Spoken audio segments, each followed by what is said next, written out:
तो भी आज की वीडियो में बात करेंगे ग्रुप डी की नोटिफिकेशन कब तक आएगी। गैजेट नोटिफिकेशन आ चुकी है, उसमें के कुछ बदलाव। हरियाणा ग्रुप डी वास्ते क्वालिफिकेशन क्यों है, एज क्या क्या क्राइटेरिया है। तो फिर हम सारे ने उम्मीद आप सब लोग बढ़िया हो गए और अपनी पढ़ाई पे कंसंट्रेट कर रहे होगे। ठीक है, मन लगा कर पढ़ रहे होगे, क्योंकि यहाँ ही 1-2 साल हैं जिसमें आप सिलेक्शन ले सकते हो। 2026, 27, हद तो हद 28, क्योंकि 28 29 में जो पेपर होंगे उनका रिजल्ट नहीं आने भाई, इलेक्शन तो पहला। तो 26 और 27 ही आपके लिए सिलेक्शन का साल रहने वाला है। 28 भी थोड़ा बहुत, पर 29 में सिलेक्शन भूल जाओ, और 29 के बाद भी सिलेक्शन भूल ही जाओ, क्योंकि वैसे भी एआई का जमाना है, नौकरियां वैसे ही खत्म होती जा रही हैं। तो यही थोड़े से दिन है जिसमें आप पढ़ लिख के मेहनत करके अपनी नौकरी ले सकते हो, फिर आगे तो भी दिक्कत ही आएगी। ठीक है, तो भी वीडियो में आगे बढ़ने से पहले आप सबसे निवेदन यही है भाई, चैनल सब्सक्राइब कर लियो अगर आप चैनल पर नए हो, और अगर आपने इन्फॉर्मेशन अच्छी लगे तो भी अपने दोस्तों के लिए शेयर करते करो। तो आज बात करेंगे भाई हरियाणा में ग्रुप डी की नोटिफिकेशन के बारे में। हरियाणा में ग्रुप डी की भर्ती, मेन भर्ती होने वाली है भाई अगले साल, मतलब 2026 में शुरू होगी, शायद 2027 में कंप्लीट होगी। तो यह भर्ती इस सरकार की शायद सबसे बड़ी भर्ती होगी, क्योंकि इतने पोस्ट और किसी भी भर्ती में नहीं हो आएंगी। ठीक है, लगभग लगभग 8,500 के आसपास पोस्ट बताई जा रही हैं, पर वो शायद 1-2 हजार और फालतू आ जाए। ठीक है, तो अराउंड 10,000 के आसपास आप मान के चलो कि 10,000 पदों पर भर्ती होगी ग्रुप डी की। ठीक है, जो कि हरियाणा सरकार के द्वारा की जाने वाली सबसे बड़ी भर्ती है। ठीक है, और ग्रुप डी का सिर्फ मतलब नाम ही ग्रुप डी होता है, वैसे भी कहने नहीं आ जाता भाई क्या में लग रहा है तो ग्रुप डी में लग रहा है भाई। ठीक है भाई, पानी पियाने वाला में लग रहा है, पर ऐसा कुछ नहीं होता भाई, मतलब थोड़ा बहुत ही होता है ऐसा। बाकी सैलरी की तरफ से देखा जाए तो नौकरी काफी सेटिस्फाइंग है, 25-26 हजार के अराउंड आपकी सैलरी होगी।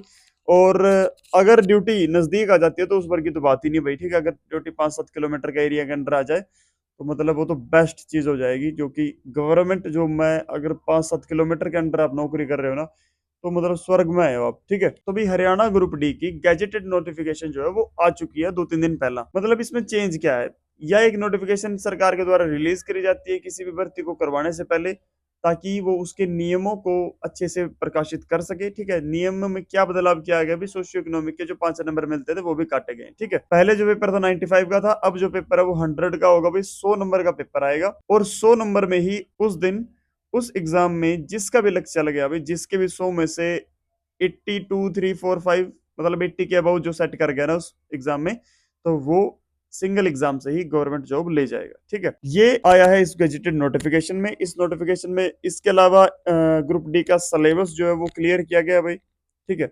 सिलेबस की बात करें तो वही सिलेबस है, कोई सिलेबस में कोई खास चीज आपको एक्स्ट्रा नहीं करनी है, क्योंकि ग्रुप डी के लिए ना तो कोई एक्स्ट्रा अपना एजुकेशनल क्वालिफिकेशन चाहिए ना कुछ और।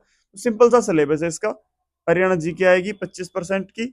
ठीक है, 25 नंबर की लगा लो, 100, क्योंकि 100 नंबर का पेपर है, 100 नंबर में सीधा सिलेक्शन है, तो 25 नंबर की आएगी हरियाणा जी के।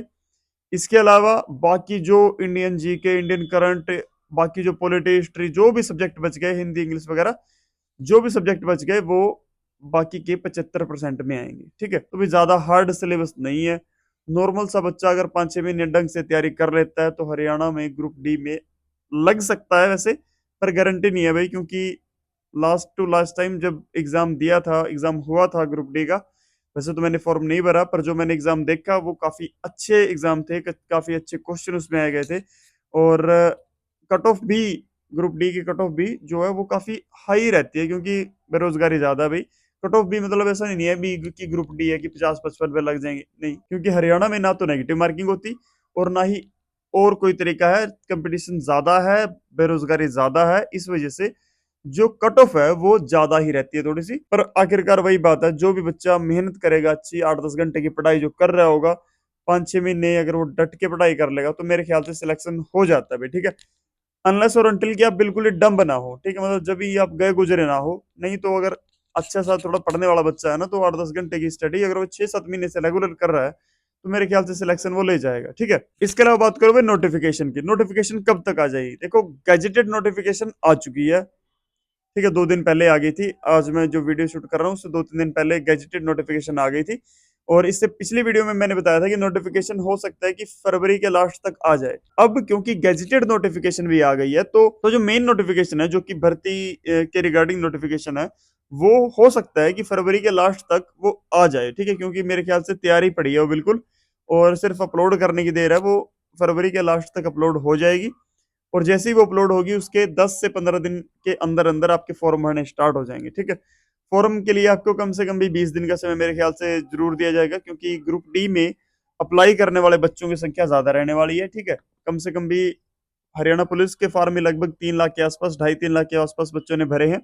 तो ऐसे में ग्रुप डी में किसी भी प्रकार की कोई स्पेशल क्वालिफिकेशन की, एलिजिबिलिटी की जरूरत नहीं है।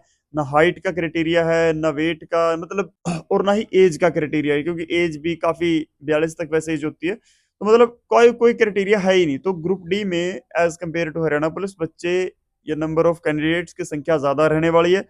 अराउंड रफली आइडिया दूं तो मेरे ख्याल से 5-1 लाख तो फॉर्म जरूर आएंगे। अब 5 लाख कैंडिडेट में से ये मत सोचो कि 5 लाख फॉर्म भरे जा रहे हैं भाई। उसमें से सीरियस कैंडिडेट वही 20-30 हजार है भाई, जिनके ऊपर सारा गेम चल रहा है, और वही सिलेक्शन लेंगे, चाहे ग्रुप डी हो, चाहे हरियाणा पुलिस हो, चाहे स्टेनो हो, या अलग जो भी भर्ती है ना, वही 20-30 हजार बच्चों का खेल है, वही उन्हीं की सिलेक्शन होनी है। ठीक है, बाकी तो सारा माता का माल है, जो कि पढ़ते नहीं और नहीं, मतलब वैसे फार्म भर देते हैं, कोई भर्ती निकट की फार्म भर दिया, ठीक है, वो बाकी तो सारे ऐसे हैं। ठीक है, बस सिलेक्शन वाले तो वही 20-30-50 हजार बच्चे मुश्किल से हैं जो अपने पढ़ाई कर रहे हैं, और उन्हीं का कंपटीशन। नोटिफिकेशन के बाद अगर बात करूं एग्जाम डेट की, तो एग्जाम अभी 4-5 महीने बिल्कुल नहीं होता।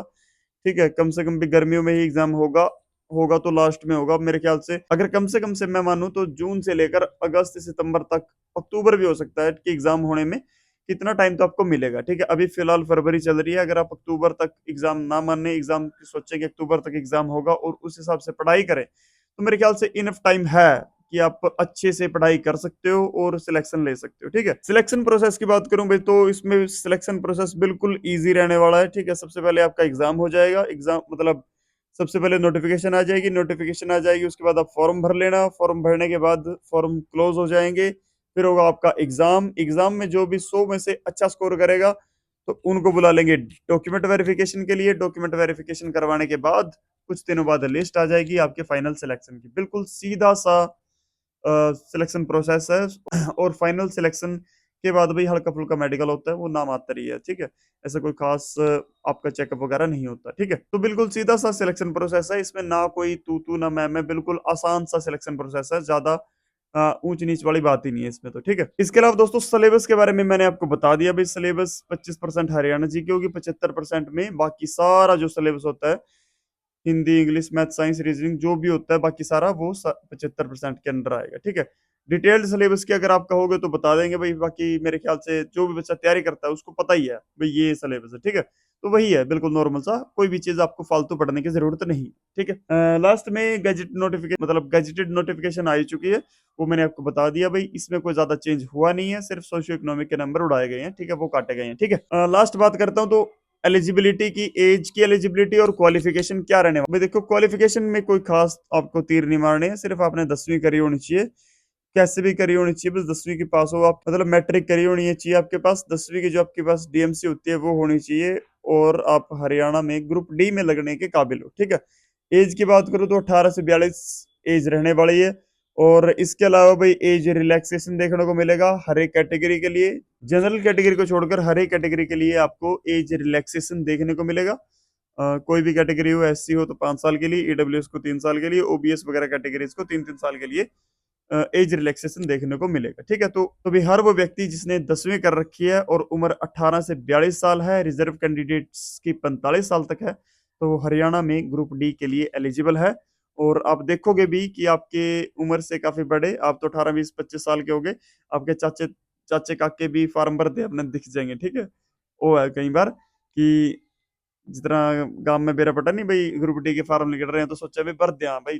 भाई फार्म तो भर दिया, कम दम के तुक्का तक्का लग यार, लैग भी जा। ठीक है, पर यह बात तो सच नहीं है भाई। जो बच्चा मेहनत करता है ना, वही वहां तक पहुंच पाता है। तुक्के तक्के से 20 ठीक हो जाएंगे, 30 ठीक हो जाएंगे, अत्याध 50-60 ठीक हो जाएंगे। ठीक है, पर 70-80 ठीक नहीं होते, हमें 100 मत है, इतने तुक्के नहीं लगते हैं। ठीक है, तो जो भी बालक मेहनत कराएगा सिर्फ वही सिलेक्शन लेगा भाई, यह बात बिल्कुल जायज है। ठीक है, तो भी आज के लिए वीडियो में इतना ही। उम्मीद है आपको जानकारी और वीडियो इंफॉर्मेशनल लगी होगी।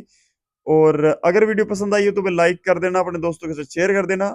इसके अलावा आपका जो भी डाउट है इस वीडियो से रिगार्डिंग हो, पिछली वीडियो से रिगार्डिंग हो, या कोई और एचएसएससी हरियाणा पुलिस से रिगार्डिंग हो, तो वो आप मेरे को जरूर कमेंट्स में बता सकते हैं, और मैं कोशिश करूंगा कि अगली वीडियो में उसको कवर किया जाए। ठीक है, आज के लिए इतना ही। जय हिंद, जय भारत।